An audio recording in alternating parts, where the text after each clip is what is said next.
Добрый вечер, уважаемые телезрители. Помимо бесплатных эфиров, распределенных Центральной избирательной комиссией, абхазское телевидение предоставляет кандидатам возможность принять участие и в дополнительных эфирах. Этой возможностью сегодня воспользовался кандидат в президенты Шамиль Адзенба. Язык, на котором проводится эфир, в данном случае определяется самим кандидатом. Шамиль Умарович, добрый вечер. У нас 30 минут эфирного времени. Таймер будет запущен после ролика с вашей биографией. Итак, смотрим ролик.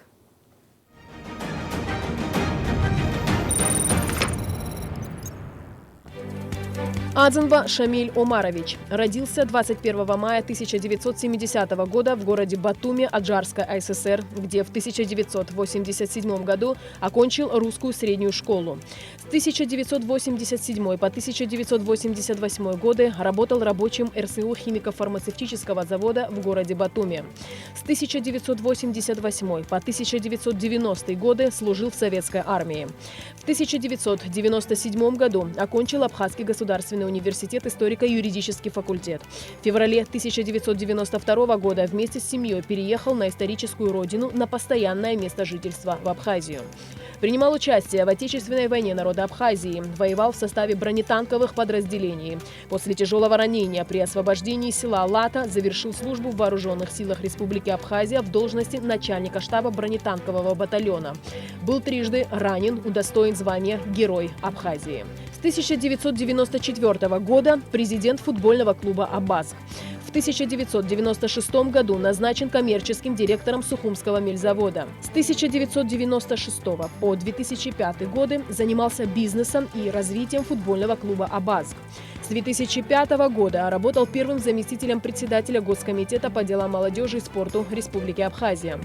В 2005 году был избран председателем Совета по молодежной политике при президенте Республики Абхазия. В 2001 году принимал участие в президентских выборах в качестве кандидата в вице-президенты. В 2014 году вновь избран президентом футбольного клуба «Абазг». С 2014 года первый вице-премьер Республики Абхазия. С 2015 по 2016 годы исполнял обязанности премьер-министра Республики Абхазия. В 2016 году поступил в магистратуру Российской академии народного хозяйства и государственной службы при президенте России на факультет «Государственное муниципальное управление». В 2019 году окончил учебу на красный диплом. Женат, отец 3 детей.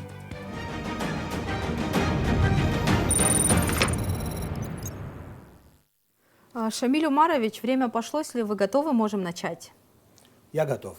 Шамиль Умарович, вы уже второй раз в прямом эфире отвечаете здесь, в студии, на вопросы журналистов. И мне бы хотелось сегодня затронуть темы, которые вы не успели осветить в рамках предыдущего интервью. Но прежде хотела задать вопрос. Вот как вы оказались в оппозиции? Ведь несколько лет назад вы еще были во власти и были активным сторонником действующего президента. Благодарю за вопрос, Нала. Очень интересно. Если бы ты его не задала, я бы, наверное, его сам попросил бы тебя задать. Но прежде чем ответить на вопрос, я его обязательно отвечу, хотел бы сделать такое небольшое заявление. Я хочу обратиться к независимым кандидатам, независимым от власти, которые участвуют в предвыборной кампании. 25 августа, буквально через неделю. 25 августа народ Абхазии выберет нового президента. Я уверен, что это будет не Рауль Хаджимба, который себя дискредитировал и не сдержал обещания, которые давал 5 лет назад перед народом. Значит, это будет кто-то из нас.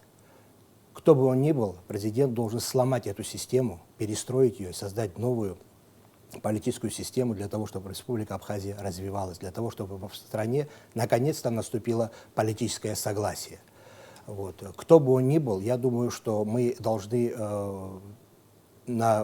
на берегу, как говорится, договориться о том, что те реформы, которые мы декларируем, которые мы обещаем нашим гражданам, они будут обязательно реализованы. Для этого я предлагаю кандидатам всем подписать следующее соглашение и предпринять следующие шаги в случае прихода любого из них к власти. Первое – это реформа политической системы.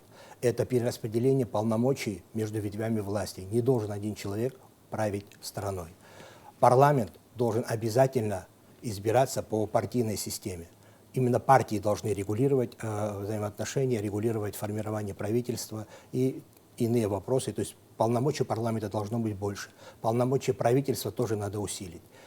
Третье. Надо обязательно создать правовой механизм реализации импичмента. Он у нас прописан в Конституции, в законах, однако механизма реализации нет. И это приводит к вот такого рода мероприятиям, которые случились в 2014 году.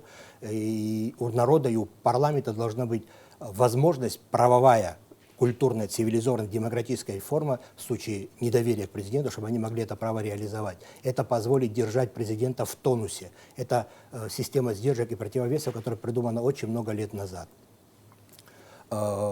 Обязательно главы администрации городов и районов должны избираться.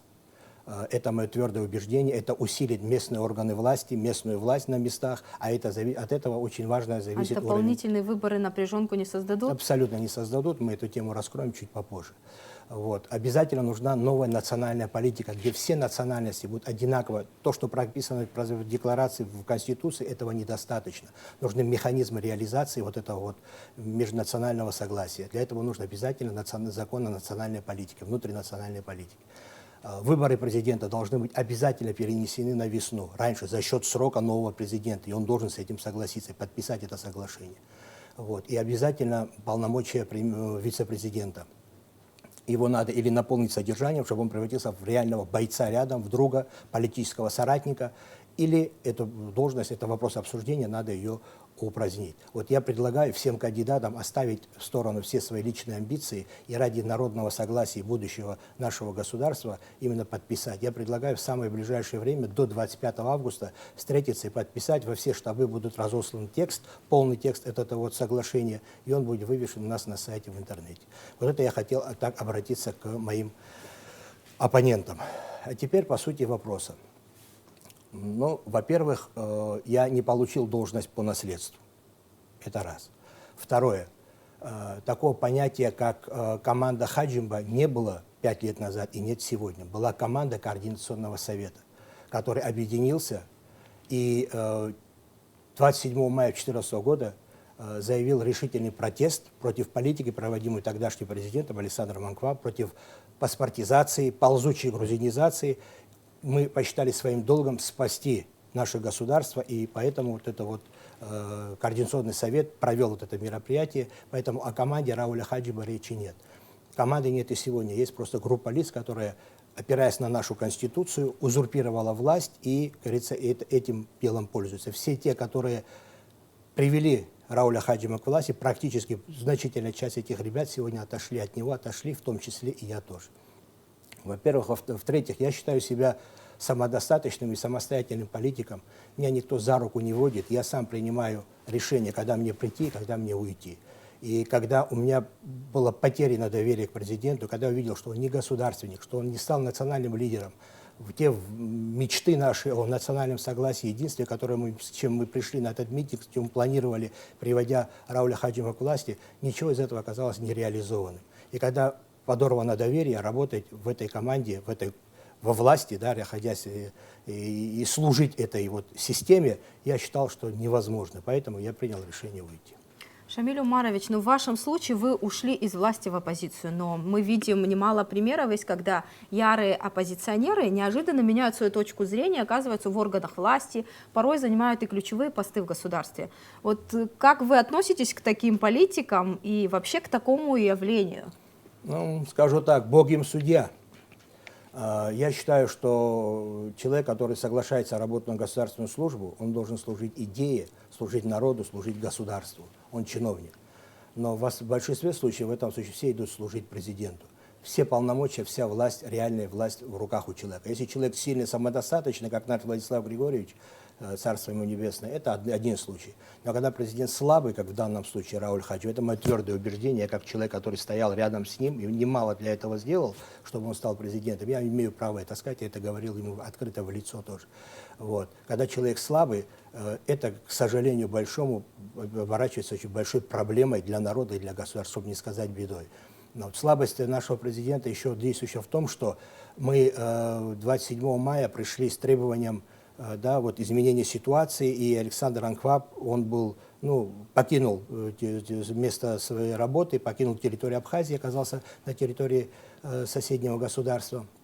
Вот. И, говорится, вот все эти процессы, да, мы прекрасно понимаем, с чем это было связано. Но благодаря слабости президента Александр Анкваб вернулся, и кукловод начал разыгрывать новые политические спектакли, опять реальная возможность его вернуться во власть, ну так говорят некоторые, хотя я сомневаюсь в этом, я думаю, мудрый абхазский народ разберется. В этом тоже слабость Рауля Хаджимба, человека, которого фактически изгнали из страны, за счет его слабости он опять вернулся и, прикрывшись иммунитетом в парламенте, опять, кажется, реализует свои идеи. И, как мы все понимаем, главная идея его – это добыча нефти. Ну, насколько это полезно стране, мы об этом поговорим позже. Шамиль Умарович, ну и до них такие явления были, да? Кто-то был в оппозиции, потом оказывался во власти. Да, конечно, это процесс, наверное, вечный. Но все же к такому явлению как вы относитесь? Нормально это явление? Вот Но что... еще я же ответил на этот вопрос. Если человек идет служить идее, да, но я не вижу сегодня в сегодняшней власти какой-либо идеи, кроме как служения лично президенту Республики Абхазия. Поэтому я бы так не сделал. Но судить я их не могу и не хочу. У вас есть управленческий опыт, я не говорю о вашей работе на посту вице-премьера, но вы 6 лет возглавляли комитет по молодежной политике. Вот там можете привести примеры, где вы смогли сделать что-то такое, что до вас не было сделано? Благодарю, Нала, за вопрос. Я уже не первый раз в этой предвыборной кампании участвую, и в этот вопрос, связанный с молодежью, мне практически не задают. И, честно говоря, удивительно, мне такой какой-то имидж был за мной закреплен, как лидер молодежи, хотя мне уже под 50 лет, но мне это приятно, я очень кстати, люблю, до сих пор? ценю. Да, до сих пор. Но вопрос вы задала первый раз. Благодарю.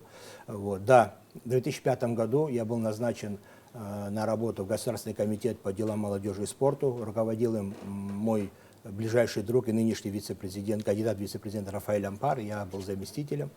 Вот, и основная нагрузка по молодежной политике была на мне. После развала Советского Союза, смены идеологии, да, идеологической платформы, получилось так, что политика, она нужна, молодежная, но нет комсомола, комсомол уже не подходит, а у нас небольшой опыт есть, я успел застать это. Вот. И Сергей Васильевич Багапшин поставил задачу: Шамиль, ты должен это придумать, как хочешь. Начинай, делай, не бойся, идите, как говорится, куда нужно, все я для вас сделаю, идите на ощупь, как говорится, но придумайте. Мы этим занимались. И знаете, 2005 год, давайте вспомним, это поствыборная ситуация. Это когда мы тяжело прошли первый экзамен на демократию. Кстати, мы его не прошли. Казалось, что прошли, вроде какие-то консенсусы, договоренности, но сегодня результат тех именно событий, сегодня он нам аукается. Вот. И была очень сложная ситуация в молодежной среде. Я 2 года потратил на то, чтобы ребят посадить за один стол. Я это говорю буквально. Не хотели. Когда спрашивали, кто будет, он будет, я не приду и так далее.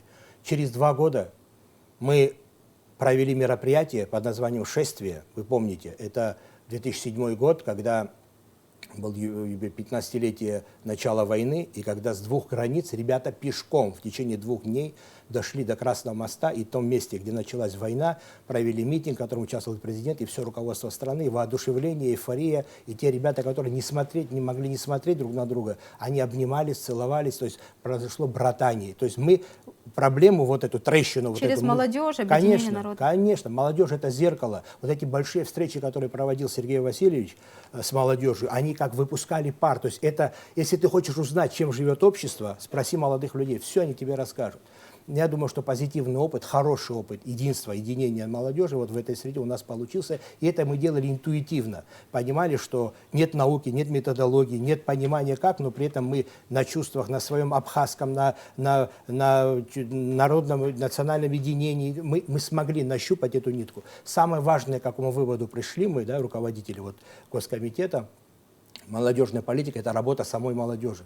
Их организаций молодежных, инициативных групп, молодежи, там их проекты, мы просто их поддерживали. Когда мы обратились: ребята, что вы хотите, мы вас технически просто будем поддерживать, процесс пошел. Было более 12 молодежных организаций, процесс продолжался. Они создали ассоциацию молодежных организаций сами, общественную организацию, и были хорошие результаты. Я считаю, что если бы эта стратегия была бы продолжена, последующем, в 2011 году смена власти произошла, и все это смели. Вот если бы они поддержали и развили, у нас была бы совсем другая ситуация. Сегодня я смотрю на молодежную политику. Организации молодежные, они вокруг политики сгруппировались, вокруг политических партий, организаций. Им интересуют только выборы, только власть и больше ничего. Ребята, вот посоветовать хочу, да успеете вы. Не в этом самая суть. Вы пока развивайтесь, учитесь, обращайте внимание на экологию, на помощь, на волонтерские движения, я не знаю, на природу, на экологию, на все вот эти вещи. Сперва вы научите, вы будете политиками, спешить с этим не нужно. Мне очень жаль, что вот в этом направлении немножко получился перекос. Но я уверен, что 25 августа, если воля народа пойдет на нас, мы все это восстановим. Мы в течение 6 лет, обязательно это надо подчеркнуть, мы создали закон о молодежной политике. Мы его обсуждали всенародно. Я проект закона отправил Айтгалар, организация в Москве молодежная, им отправил на обсуждение. Там была открытая конференция этой организации, ее создание учредительное. Присутствовал даже сам президент Сергей Васильевич Багаевич, и мы были все там. Отправили в Турцию, ребята обсуждали, наша молодежь, проверяли, смотрели, там, везде, где была наша диаспора, где это можно было сделать. И мы создали закон, он есть, он принят. Нет закона о образовании, нет закона о ветеранах, нет закона об инвалидах, нет много других законов об оружии, а вот это мы сделали. И, понимаете, и там был фонд, и там было все нормально, то есть процесс, поддержка молодой семьи. Но он заработал, этот закон? Абсолютно, конечно же, нет. Молодая семья, фонд, 20-я статья о том, откуда все это черпать, то есть все процессы, они завертелись, но события 2011 года, досрочные выборы, все это поломали, и все это вернулось опять, кажется, на свое место. Вернее, не на свое место, а наоборот откатилась назад. И мы очень надеюсь, я хочу обратиться к ребятам, что я очень рассчитываю на молодежь на этих выборах, на их поддержку. И после нашей победы, если таковое случится, мы очень многое сделаем. Шамиль Умарович, вот вы в своей программе выделяете одну очень важную проблему борьбы с наркоманией. Предлагаете ужесточить законы, чтобы решить эту проблему, и даже предлагаете отменить мораторий на смертную казнь в отношении наркодилеров. На ваш взгляд, у нас проблема только в жесткости законов, и как вы думаете, наша судебная система на это может отреагировать? Она готова вообще к таким жестким законам? Судебная система – это краеугольный камень любого демократического общества. И государство единственное, кто имеет монополию на применение силы внутри своей страны.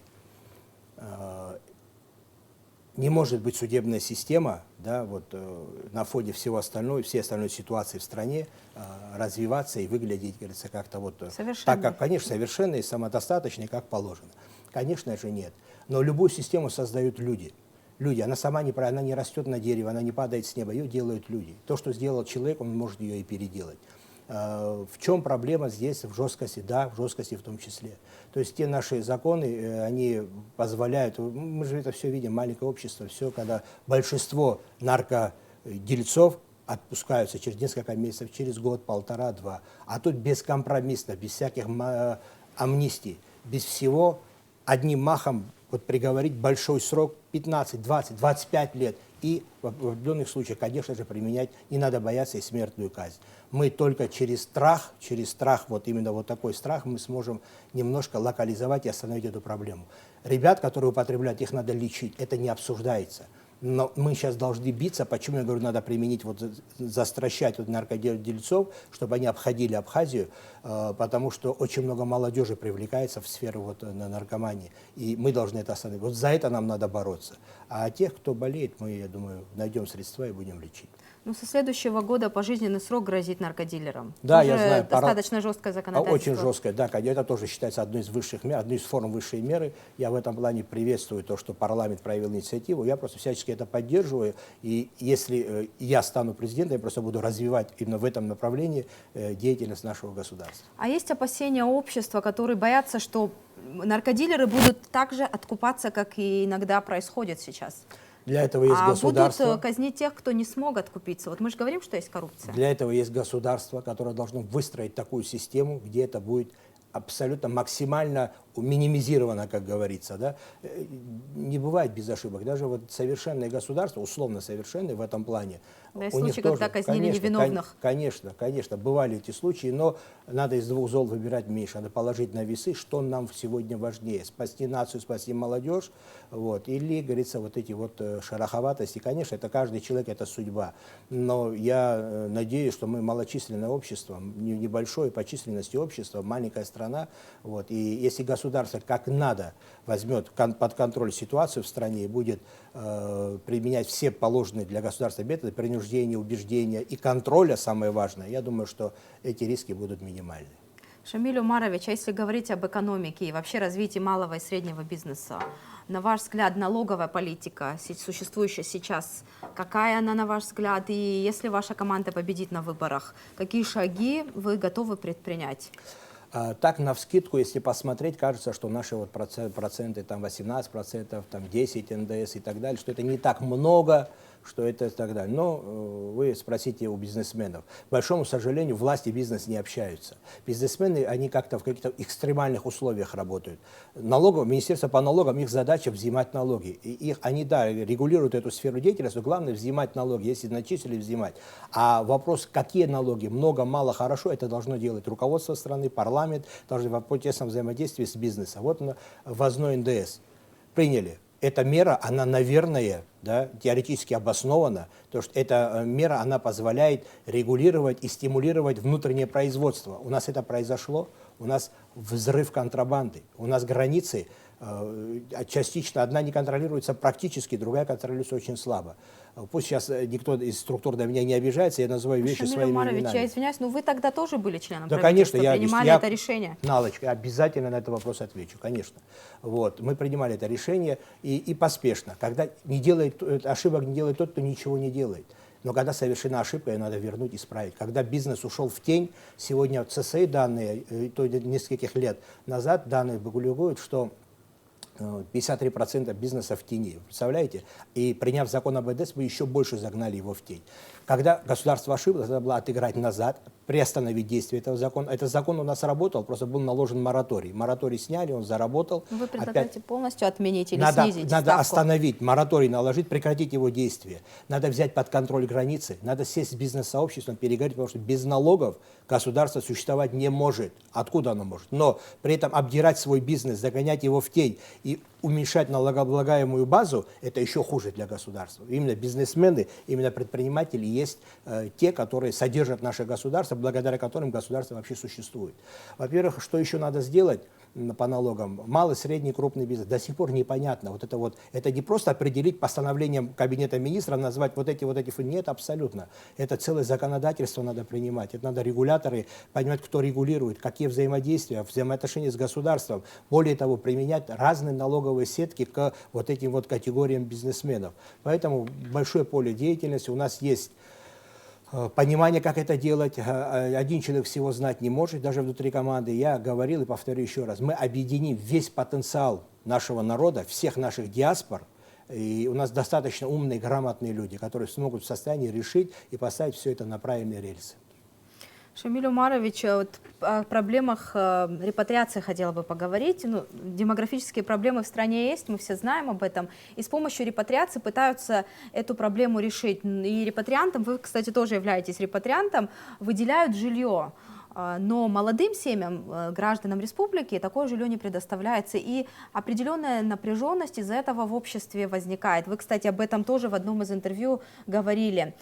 Будучи вице-премьером правительства, вы занимались жилищным вопросом. Мы все помним случаи с захватом жилья молодыми семьями и так далее. У вас тогда была идея помочь этим молодым семьям. Вот если ваша команда победит на выборах, этому жилищному вопросу будет уделено внимание? Вот вашей социальной политике.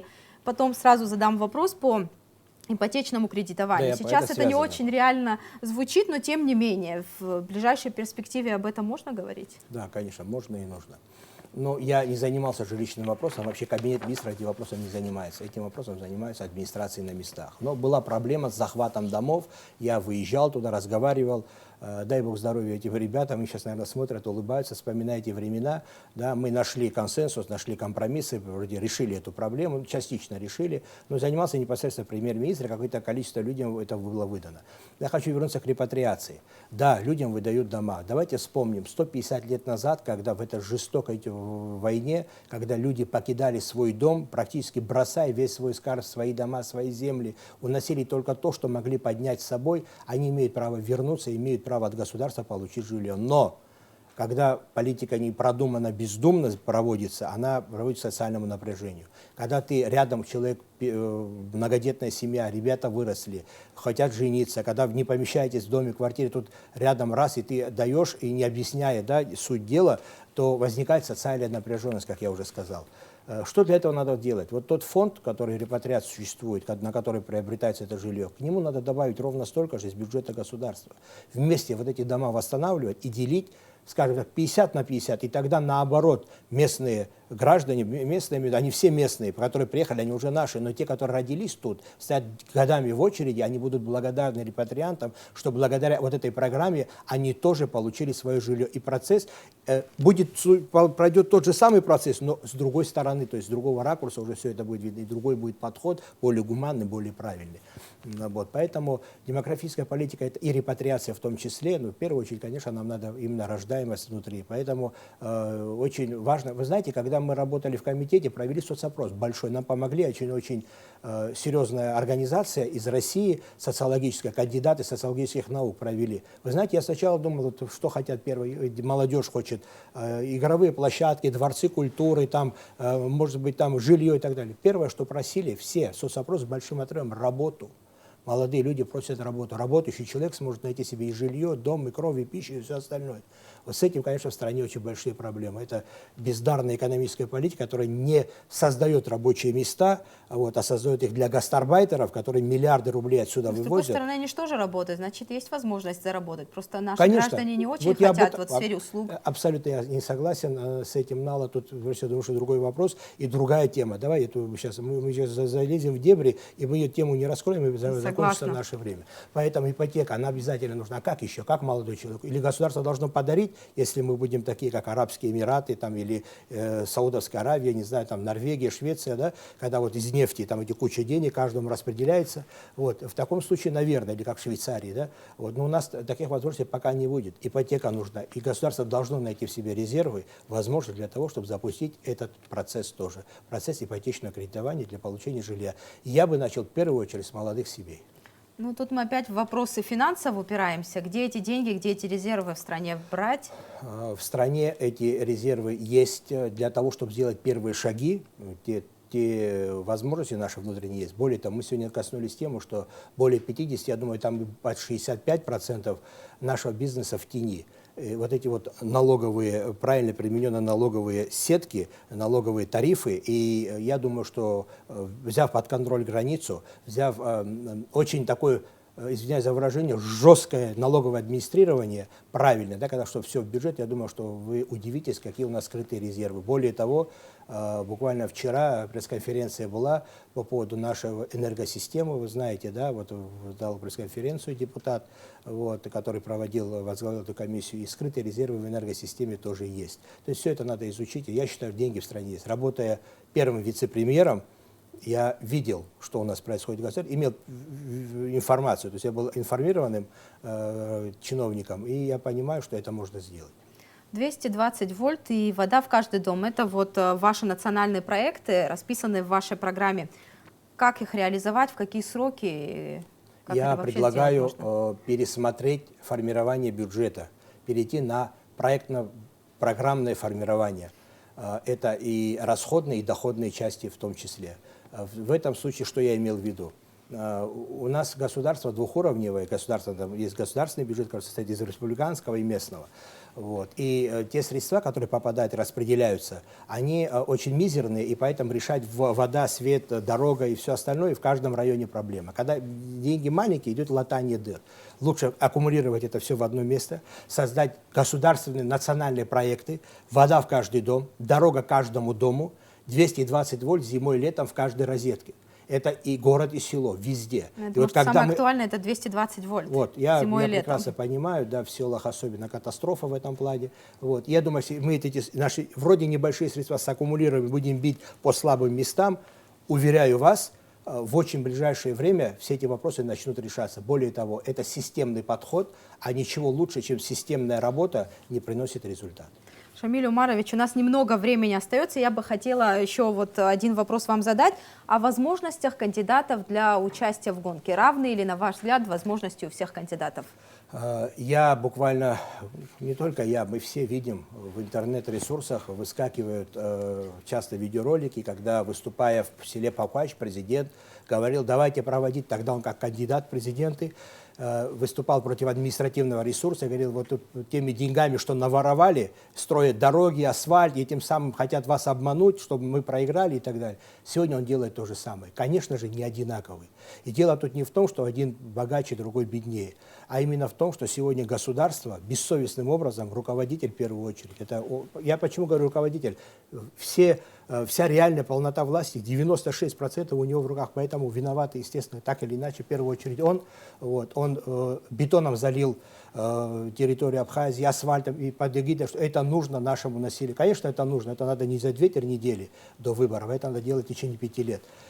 В течение 5 лет 260 недель. И за 2 недели он захотел сделать то, что не смог сделать за 260 недель. Наш народ не глуп, он во всем этом разберется.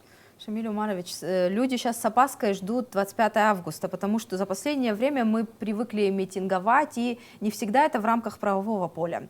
Как вы думаете, вот не всех кандидатов, конечно, исход выборов удовлетворит, и как вы думаете, чего ждать нам 25 августа? Как будут вести себя кандидаты? У меня лично есть опыт и поражения, и победы на выборах.